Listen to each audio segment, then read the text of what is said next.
안녕하세요. 피사의 삽탑 1층 수리는 마치고 2층 수리로 들어간 늙은 도령 신현재입니다. 오늘은 세 번째 주제인 이재명과 김경수 그리고 이낙연에 대해서 다뤄볼 생각인데요. 시간이 어떻게 될지 모르겠어요. 이낙연까지 배정이 될지는 잘 모르겠는데요. 첫 번째, 이재명을 제가 반대하는 이유는 제 블로그에 많이 나와 있지만 그동안 이재명이 보여준 것들 떠올려 보면 알아요. 그러니까 이재명은 대단히 보수적인 친구고 권위주의적이고 불도저고 일방주의적입니다. 그리고 유시민이 사람은 새로 고쳐 쓰는 게 아니라 그랬잖아요. 근데 얘는 고쳐 써도 되나 봐요, 유시민한테. 근데 저는 그렇지 않습니다. 그 대통령 선거 때 그 후보 토론이나 의거에서 보여준 그 행태, 작태, 그 비열함, 그 다음에 성남시 공무원들이 이재명 앞에서 벌벌 떠는 모습에서 본 그런 극단적인 권위주의, 그 다음에 뭐 독일이니 뭐니 뭐 브렉시트니 뭐니 정말로 형편없는 지식, 이렇게 듣고 있으면 터무니없을 정도로 지식이 얕아요.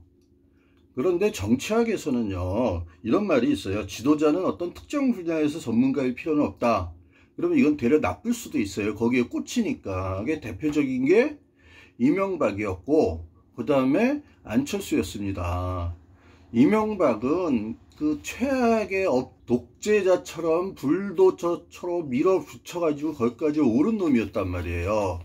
그리고 국회의원 때 작은 문제로 잘려가지고 감옥까지 갔다 왔네. 하긴 그랬었어요. 그러니까 얘는 부정부패 몸에 배내고 아는 게 건설 토모, 게다가 오너보다도 더 지독하게 한 놈입니다.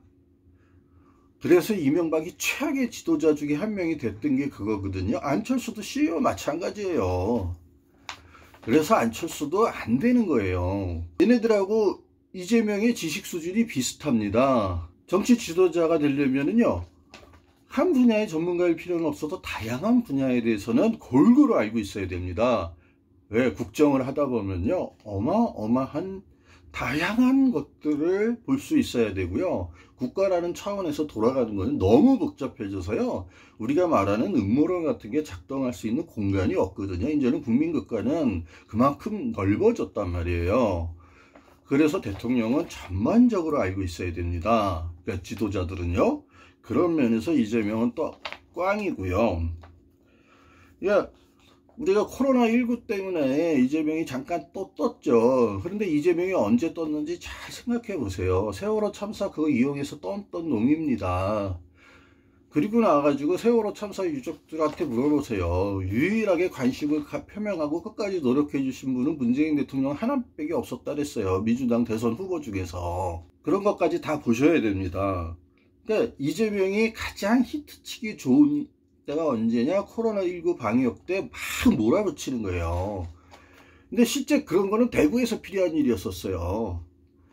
그래서 경기도에서 그렇게까지 호들갑 떨 필요는 없었거든요. 근데 그렇게 뜨면은 방역 잘한 것처럼 내가 딱 눈에 띄잖아요.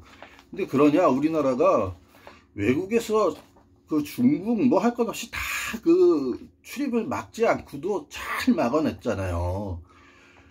그러니까 이재명이 정말 잘한 건지 초과잉 대응한 건지는 모르겠습니다. 그러니까 그거는 따져봐야 돼요, 나중에.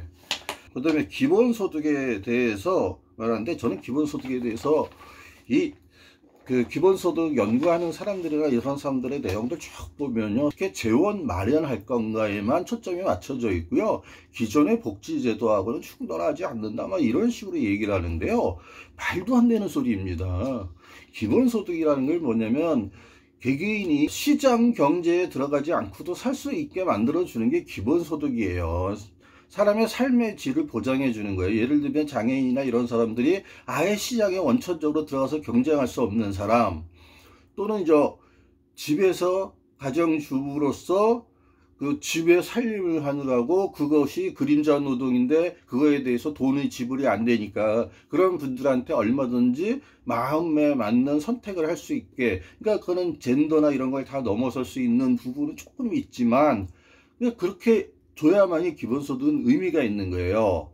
만일 기본소득이 1인당 월 뭐 50만원, 뭐 100만원 이렇게 준다 그러면요, 혼란은 더 커집니다. 기본소득이나 이런 거는 요즘에 확 뜬 이유가 인공지능과 4차 산업혁명에 대해서 막 떠들어대는 특이점이 온다에 커즈와이부터 시작을 해가지고, 그래서 유발 하라리까지 그 인공지능과 4차 산업이 가져올 미래에 대해서 미리 예견한 미래학자들이 가장 많이 얘기하는 게 뭐냐면, 인공지능이 일반 지능이 돼서 보편적인 AGI라 그래요. 한 분야에서 예를 들면 바둑을 거의 점령하다시피 한 알파고 제로가 다른 데 쓰이는 것만이 아니라 이게 철학이니 뭐니 다 쓰이고, 경제, 사회과학, 심리학, 윤리학, 철학, 도덕, 상식 뭐 이런 거 다 쓰일 수 있을 때를 범용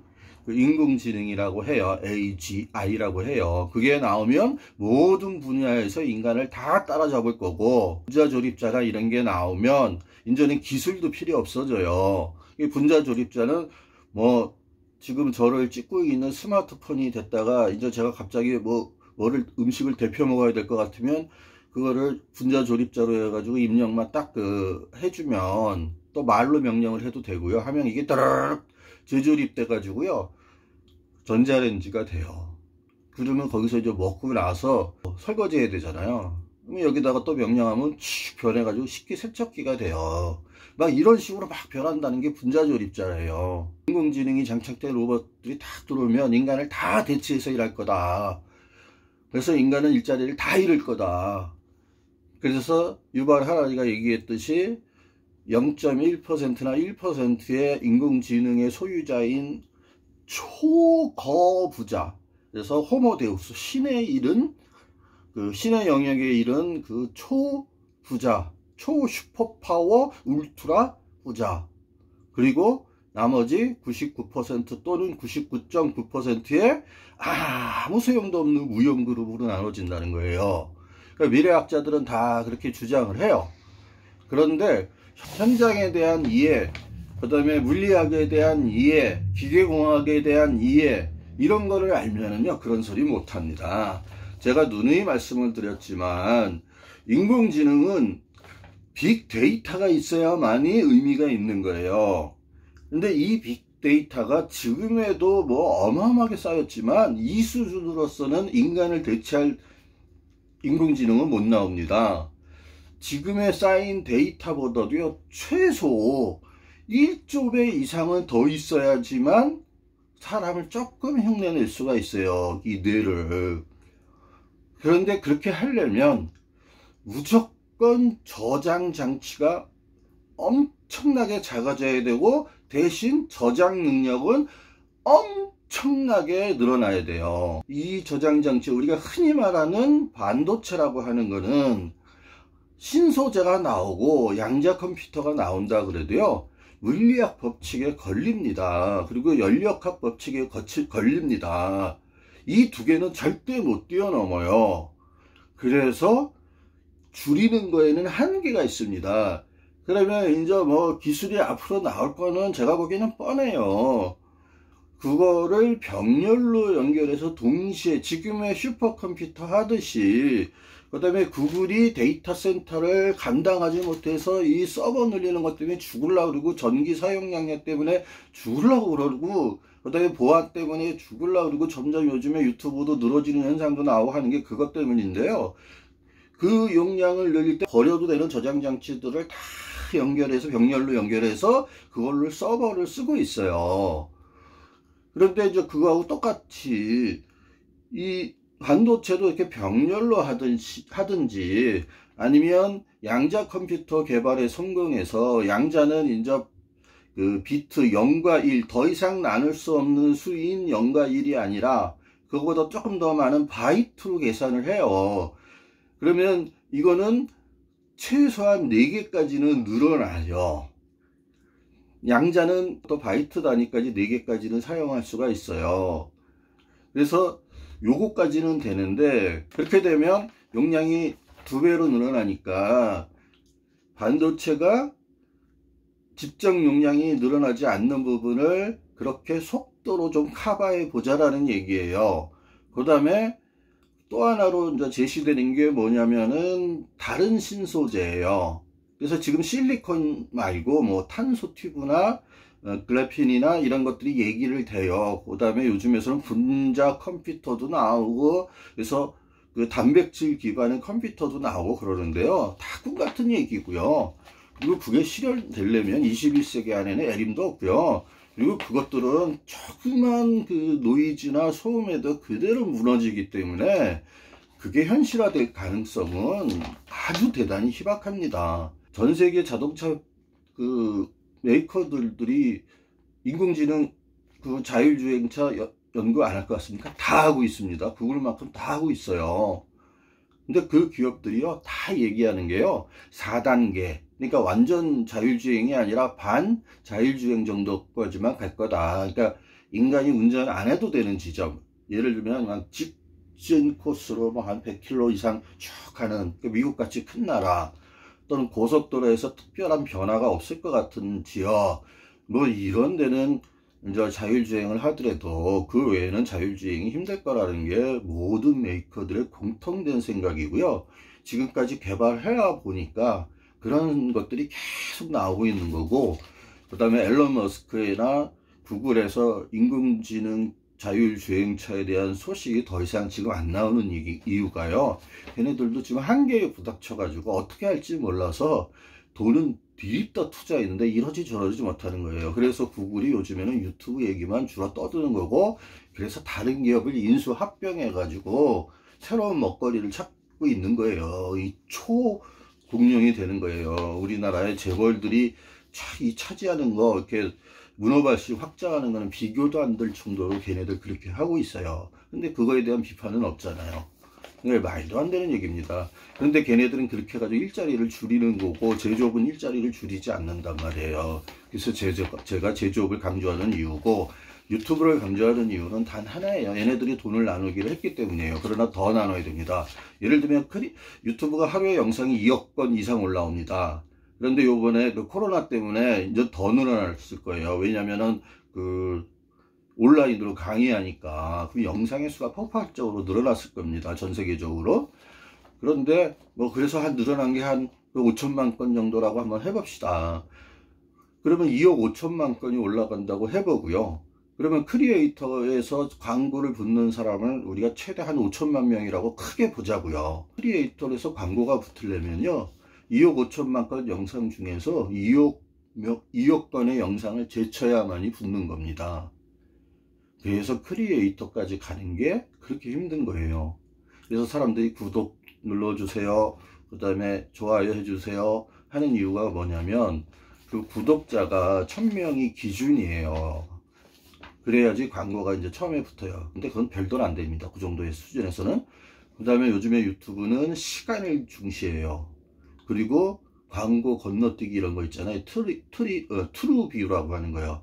그래서 그거를 정말 제대로 보는지, 그래서 요즘에 광고가 막 예술적으로 나오고 점점 광고를 많이 보게 하기 위해서 하는 거예요. 그래야지 크리에이터한테 주는 돈도 늘어나고 구글도 또 계속 돈을 벌 수 있으니까 그러는 거거든요. 그러나 어떻든 2억 개의 영상을 제쳐야 되는 겁니다. 그거를 생각해 보시면 이거는 대단히 힘든 일이에요. 그러니까 원래 유튜브는 이 개개인이 자기 영상 올리고 자기 돈 들여서 모든 노력을 다 갖다 바치는 거예요. 그 유튜브는 거저 먹는 거죠, 지금은. 그래서 저는 더 풀어야 된다는 거예요. 구글이 더 착해져야 돼요. 그리고 더 올바른 일을 해야 돼요. 그러나 또 하나 유튜브에 대해서 제가 또 하는 거는, 저는 이제는 이 언론에는 더 이상 방법이 없다고 생각해요. 왜냐하면 언론은 광고를 먹고 사는데, 그 광고를 대체할 수 있는 특별한 그 수익원이 없는 한 이제는 언론은 돈 벌기 위해서 미친 짓이든 무슨 짓이든 다 할 겁니다. 그래서 언론은 저는 못 살아난다고 봐요. 살아나려면 딱 방법이 하나밖에 없어요. 그러니까 정부가 언론 지원금을 독자적인 펀드를 만들어서 지원하는 거, 이거, 그리고 그 언론이 그냥 권력에 대한 감시나 사건 사고나 이런 옛날 같은 보도가 아니라 인류 전체에, 그다음에 국가 전체에, 국민 전체에, 그다음에 사회적 약자들의, 그다음에 복지의 사각지대에 있는 사람들의, 그다음에 정부가 하는 좋은 일에 관한 것, 희망적인 것, 이런 것들을 보도하면서 시청률 경쟁을 안 하고 갈 수 있다라는 전제 조건이 물론 돼야 됩니다. 그렇게 돼서 언론이 정말로 정보를 공급하는 사람이 살아야 되니까, 그러니까 코로나19 같은 것 때문에 우리가 시청률이 올라간 이유가 정보가 필요하기 때문이거든요. 그 날씨 같은 거가 그렇게 중요한 이유가, 날씨 방송이 중요한 이유도 그것 때문이거든요. 그래서 그렇게 된다는 전제 조건의 하에는 되는데, 저는 그게 불가능하다고 보고요. 그래서 유튜브에서 좀 더 좋은 층이 생길 거라고 저는 봅니다. 그래서 저 같은 사람, 유시민 같은 사람들이 계속 좀 늘어나기를 바라요. 보수 유튜버가 무너지는 거는 당연합니다. 저 자리를 제대로 된 보수가 들어오고 실력 있는 보수가 들어와서 서로 간에 토론이 돼야 돼요. 그 정도가 되면 좋아지겠죠.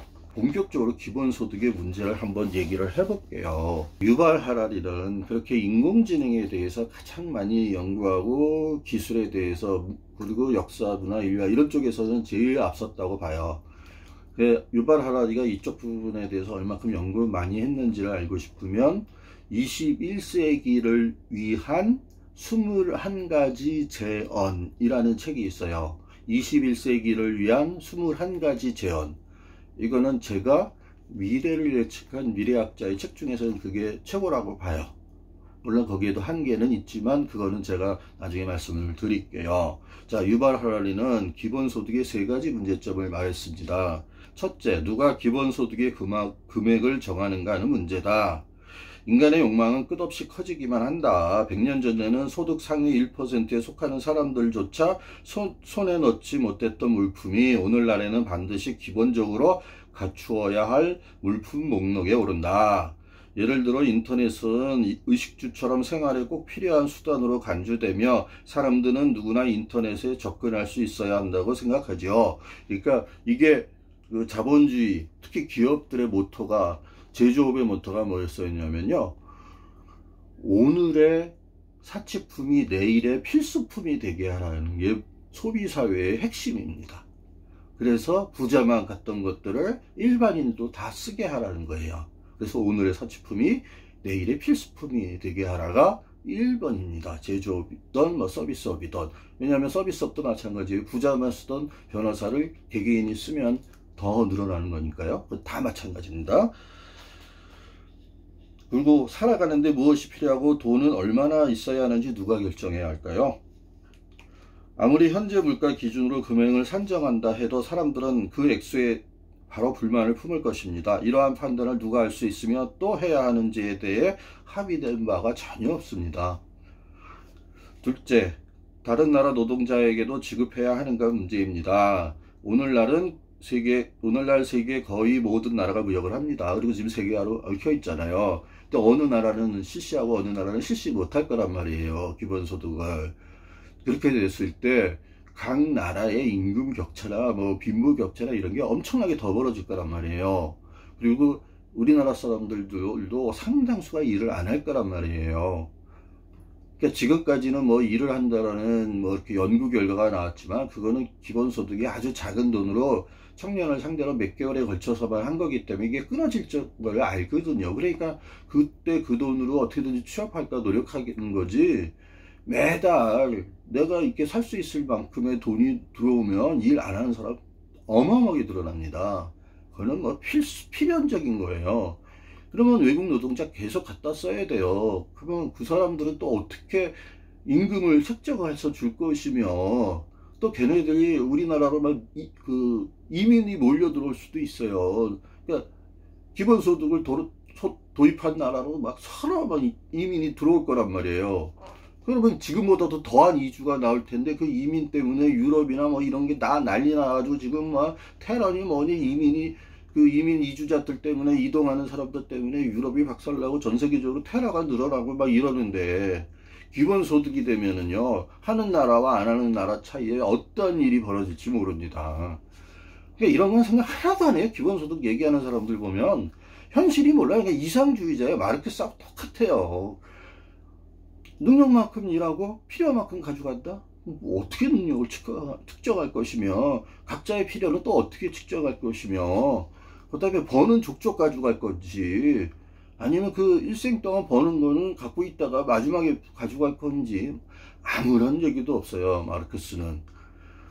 마르크스 비판을 하려면 한도 끝도 없습니다. 미국이 구글이나 페이스북, 마이크로소프트에 세금을 걷어 그 돈을 방글라데시에 있는 실직한 직물금에 송금하는 일이 현실적으로 가능할까요? 도널드 트럼프 대통령이 하는 연설만 들어도 미국인이 방글라데시인에게 기본소득을 지급할 가능성은 희박하다는 걸 알 수 있습니다.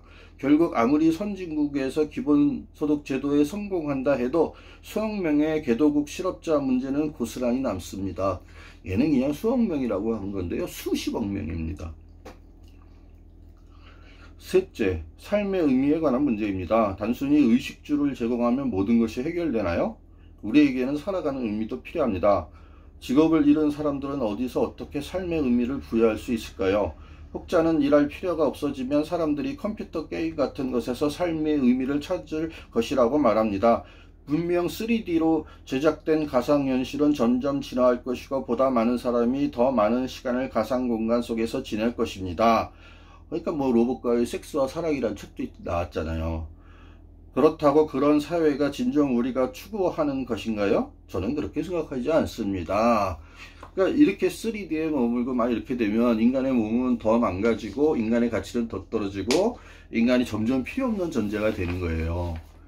그래가지고 어느 순간 인공지능이 야, 인간은 이 지구에 이 정말로 나쁜 진드기 기생충 같은 놈들이다 해가지고 없애기로 결정하면요, 어떻게 될지 모르는 겁니다. 닉 보스트롬이 슈퍼 인텔리전스에서 했던 그 가상의 시나리오, 도저히 실현 불가능한 그 시나리오가 갑자기 기본소득 도입으로 가능해질 수도 있어요. 저는 그것만이 아닙니다. 코로나19처럼 블랙스완이 일어나면 어떻게 되죠? 그때는 기본소득 이미 주고 있는데 그 재원을 또 어디서 마련하죠? 그렇게 되면 금융대공황이나 경제 대위기가 올 텐데, 그렇게 되면 재원은 또 어떻게 마련하죠? 그러면 갑자기 돈을 들줘야 되고 회복기까지 엄청나게 들줘야 되는데, 그러면 사람들이 가만히 있겠습니까? 기본소득을 기본적으로 이렇게 주면 소비, 여행, 관광 이런 게 대폭 늘어날 거예요. 그럼 지구온난화는 더 빨라집니다. 물가 상승은 불보듯 뻔하고요. 새로운 서비스 상품 엄청나게 개발할 겁니다. 아까 말한 오늘의 사치품이 내일의 필수품이 되는 오늘의 서비스, 그러니까 사치스러운 서비스가 내일의 일반 서비스가 될 거예요. 무수히 많은 사업 기회가 생길 거예요. 그런데 그걸 할지 안 할지는 모르겠지만, 만약 일부는 한다고 봤을 때 소비의 이 양은 더 늘어날 겁니다. 그거 어떻게 감당하죠? 사람마다 건강, 기호, 성향, 장점, 단점, 그 다음에 수명, 질병, 그 다음에 종교, 이런 거 다 들리거든요. 그러면 그런 조건과 환경이 다른 거는 또 어떻게 버무려내죠? 자유주의적 평등에서 그 도널드 드워킨이 얘기했던, 그 다음에 정의론에서 존 롤스가 얘기했던 차등적 비례 같은 거, 이런 것들은 또 어떡하죠? 사회적 가치의 상당 부분 인간인들이 발전시켜왔던 건 또 어떻게 되죠? 기존의 복지제도는요, 이 기본소득 주장하는 사람은 기존의 복지제도하고 같이 간다는데 애림도 없는 얘기입니다. 지금도 힘들어 죽겠는데, 사각지대 넘쳐나고 있는데, 보편적 복지도 못하고 있는데 하려면 세금 왕창 올려야 돼요. 아니, 그러면 혁명보다 어려운 일입니다. 그게 기존의 불평등은 또 어떻게 할까요? 기본소득을 충분히 못 준다는 상황이 그래서 만약 생긴다고 합시다. 그러면 누군가는 또 일해요. 누군가는 남들보다는 조금 더 부자가 되고 싶어요. 그러니까 누군가는 일을 할 거란 말이에요. 그 다음에 이 물품이나 서비스를 제공해 주려면 누군가는 일을 해야 돼요. 그게 로봇이나 인공지능이 다 할 수도 있고, 로봇과 인공지능이 절대 못하는 부분도 있습니다. 그러면 기존의 불평등은 여전히 유지된 채로 가요. 엄청나게 세금을 때려서 걷기 전에는. 그러나 그 기본소득에 어느 정도 만족할 정도가 되면요, 다른 것들이 개발이 돼서요, 빈부격차 또 벌립니다. 지금 시장이 형성이 안 돼서 만들지 못하는 제품과 서비스가 얼마나 많은데요. 기존에 부를 상속 증여하는 걸 또 어떻게 할 건가요? 그 다음에 받은 돈으로 주식 투자, 부동산 투자 등으로 막 들어가서 금융위기 발생하고 경제위기 발생하면 또 어떻게 할 거예요? 누군가는 음식점을 해야 될 텐데 자영업자들이 한순간에 관둘까요? 지금 엄청난 빚을 지고 있는 사람들은 또 어떻게 할까요? 그 다음에 새로운 세대는 성공의 기쁨을 누릴 수도 없고 걔네들한테는 어떤 삶을 주죠? 그냥 먹고 놀고 그냥 지내라? 도덕적 해이는요 만연될 겁니다. 그 다음에 기술 발전으로 가격이 하락됐을 때 기업의 이익은 늘 거란 말이에요. 그리고 추가적으로 또 그거에 세금 또 때릴 건가요? 기본소득 도입해서 자동화 인공지능 도입이 가속화되면요, 지금 재난지원금 이거 막 하면서 코로나19 때문에 지금 비대면 접촉 서비스가 지금 계속 늘고 있는데 저는 가슴이 털컹털컹 내려앉아요. 그거 볼 때마다 여기서 일자리가 퉁퉁퉁퉁 없어지고 있구나. 저는 이거 가속화되는 거 절대 원하지 않습니다. 일자리가 계속 없어지고 있는 거예요, 제 눈에는. 아이고, 정말 최악의 미래가 이 코로나19 때문에 생기는구나. 저는 걱정스럽습니다. 이걸 가지고 뭐 미래 예측하는 사람들 보면요, 정말 저것들이 정신병자인가, 인간의 가치를 완전히 말살시키려고 하는 거예요. 저는 이런 생각밖에 안 들어요. 생각이 있는 놈들인지, 무슨 가치 기준이, 인간의 가치에 대한 생각이 요만큼이라도 있는 놈인지 모르겠어요. 그리고 뭐 주식 투자, 뭐 코로나 이후의 세상 뭐 떠들어대는 애들 보면요, 도대체 얼마큼 지식과 이런 게 많기 때문에 그런 예언을 하는지 모르겠어요. 저는 이제 2000여 권에서 한 200~300권여 권으로 넘어갔거든요. 그런데도 코로나 이후는 상상이 안 가거든요. 와, 예측들 막 터져 나와요. 대단합니다. 어떻게 이렇게 많이 알고 있는지, 예지력이 있는지. 노스트라다무스 여러 명 나셨습니다. 이해는 못하겠어요. 그리고 가족의 변화는 최종적으로 어떻게 될까요? 어렸을 때부터 다 들어봤는데 이제 가뜩이나 가족 해체되는 중인데 인류는 어떻게 될까요? 국가라는 제도는 어떻게 될까요? 사회는 어떻게 유지될까요? 학교는 어떻게 될까요? 전 모르겠습니다. 인류가 지금까지 쌓아왔던 모든 제도들이 어떻게 될지 도저히 모르겠어요. 기업에서 김경수 지사는 이 재난지원금과 그 다음에 30% 고소득자한테 받아들이는 게 이게 시간이 많이 걸리니까 기부로 하자, 뭐 이런 아이디어를 냈대요. 그리고 재난기본소득은 이게 임시로 들어가는 거니까 찬성하고, 하지만 기본소득은 아직 얘기할 단계가 멀었다. 그리고 우리나라는 아직도 생산성 향상을 해야 될 여지가 많다. 그 다음에 인공지능의 발전과 4차 산업혁명의 결과를 좀 더 지켜봐야 된다. 참 현실적으로 말을 잘했어요. 역시 노무현 대통령과 문재인 대통령 밑에서 일해보면 이렇게 됐어요. 이 드루킹하는 천하의 사기꾼과 이 윤석열 검찰이 뭐 어떻게든지 때려 넣으려고 하는 이거에 갇혀가지고 지금 고생을 하고 있는데, 아니 천하의 사기꾼인 드루킹의 증언은 다 받아들이고 사기꾼이 아닌 사람들의 증언은 채택 안 하는 게 그게 현실적으로 상식적으로 이게 말이 됩니까? 조국 사건 재판과요, 김경수 사건 재판은 똑같은 거예요. 저놈의 윤석열 검찰과 조중동 미통당 이 보수 세력이 막 끼어들어가서 말도 안 되는 재판을 이렇게 만들어낸 거예요. 선거 때는요, 드루킹 같은 애들 같은 그 선거 브로커가 얼마나 많은데요. 여의도 근처에 가면 세고 셉니다. 제가 사업할 때도요, 찾아온 브로커가 말도 못하게 많았어요. 저는 그보다 훨씬 더 높은 선이 있었기 때문에 걔네들이 필요 없었지만 그런 애들 얼마나 많았는데요. 걔네들이 맨날 룸사롱 가서 이거 하면서 여자 오입질하고 맨날 그지를 하는 놈들이에요. 김경수가 내공이 많이 쌓였다는 걸 요번에 많이 느꼈습니다. 그래서 청년배당이나 이런 거에는 좋고요. 그 다음에 복지 사각지대 해소해서 그 다음에 재난지원금을 주면서 소득 현황을 좀 파악하고, 그렇게 해서 보편과세로 가고, 이게 보편복지의 핵심이 뭐냐면 모든 사람들한테 돈을 줘서 이 사람들 모든 국민이 면세점 이하가 아니라 면세점 이상이 되도록 만드는 거예요. 그러니까 스웨덴이나 이런 나라들이 계속 잘 사는 이유가 그것 때문이에요. 거의 대부분의 국민이 세금을 낼 수 있을 정도의 소득을 다 갖게 된 거예요. 그러니까 세금이 계속 많은 거예요. 그러니까 선순환이 계속돼서 지금 잘 사는 거예요. 그러니까 장하준 교수가 맨날 얘기하는 게 그거예요. 그리고 제가 얘기하는 것도 그겁니다. 면세점 이상이 되는 거. 그래서 그거의 핵심이 뭐냐? 문재인 대통령의 소득 주도 성장이에요. 소득 주도 성장이 좋다라는 거는 최근의 경제학자들 책 보면 다 나옵니다. 다 나옵니다. 우리나라만 그 예전에 잘못된 주류 경제학에 빠져있는 그 덜 떨어지고 무식하게 그지없는 경제학자들만 얘기를 하는 거예요. 김경수가 생각보다는 내공이 세다는 걸 느꼈습니다. 그래서 저는 차차기로 봤는데 차기 지도자로서 이낙연과 경쟁하는 거 참 좋을 것 같아요. 이낙연 총리는, 전 총리는, 당선인은 문재인 대통령과 2년을 함께 하면서 많이 배웠을 거 아닙니까? 어떠한 정책과 어떤 지향성을 갖고 있는지도 아실 거란 말이에요. 그 밑에서 배웠으니까. 그렇기 때문에 이낙연 총리가, 전 총리가, 당선인이 대선 주자로 돼서 대통령이 만일 된다면 이거는 정책의 연속성이 살아있을 수가 있어요. 그 다음에 정말로 호남 토백이가 대통령이 되는 그 과정을 다 거쳐가면서 대통령이 되는 새로운 사례가 됐고, 그렇게 되고 나면 이제는 수도권에서 대통령이 나와야 됩니다.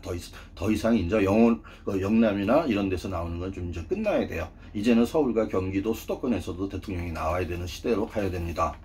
젊은이들을 위해서는 특히 더 그래요. 여성들을 위해서도 특히 더 그럽니다. 이제는 세상이 글로 가야 돼요. 그러나 그 마지막 단계로서 이낙연 당선인이나 김경수 지사나 이런 사람들이 경쟁을 해서 가는 거는 괜찮을 것 같아요. 그래서 한두 명만 더 나오길 바래요. 그래서 모든 시선이 민주당으로 집중되기를. 제가 정의당이 아직도 정신 못 차리고 총선 끝난 다음에 작은 소수 정당들이 나와서 정준이가 하는 무슨 라디오에서 나와서 하는 얘기를 들어보니까 한심하게 그지없어요.